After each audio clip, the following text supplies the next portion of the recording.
एक छोटे से गांव में एक लड़का रहता था जिसका नाम अर्जुन था। अर्जुन के पास कोई संपत्ति नहीं थी, लेकिन उसमें एक बड़ी ताकत थी, उसका सपना। वो चाहता था कि वो एक दिन देश का सबसे बड़ा खिलाड़ी बने।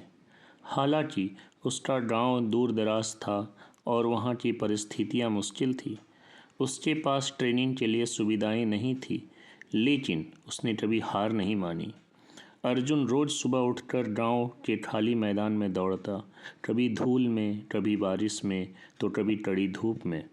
गांव के लोग उसे देखकर हंसते थे और कहते थे, तुम एक छोटे गांव से हो, तुम्हारे पास कोई अच्छे साधन नहीं है, तुम कैसे बड़ा खिलाड़ी बन सकते हो। लेकिन अर्जुन ने उनकी बातों को नज़रअंदाज किया। उसे विश्वास था कि अगर मेहनत और समर्पण से काम किया जाए तो कुछ भी संभव हो सकता है। एक दिन गांव में एक बड़ा खेल प्रतियोगिता हुआ।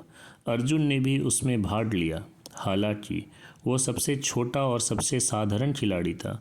प्रतियोगिता के पहले राउंड में ही उसे हार का सामना करना पड़ा, लेकिन उसने हार मानने के बजाय अपने हौसलों को और मजबूत किया। उसने अपनी पूरी ताकत लगा दी और अगले राउंड के लिए तैयारी शुरू कर दी।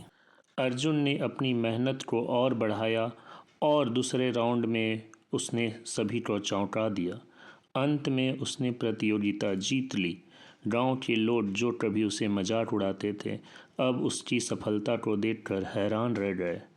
अर्जुन ने साबित कर दिया कि अगर दिल में हौसला हो और मेहनत सही दिशा में हो तो कभी भी मुश्किल आपको रोक नहीं सकती।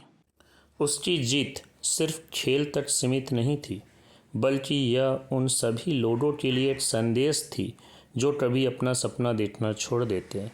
अर्जुन ने यह साबित कर दिया कि जो लोग कभी हार नहीं मानते, वे एक दिन अपनी मंजिल जरूर पाते हैं। अर्जुन का नाम अब केवल गांव में नहीं बल्कि पूरे राज्य में मशहूर हो चुका था, और यही सीख देता है कि सपने बड़े देखने चाहिए, मेहनत से उन्हें पूरा करने का रास्ता बनाना चाहिए और कभी भी अपने सपनों से पीछे नहीं हटना चाहिए।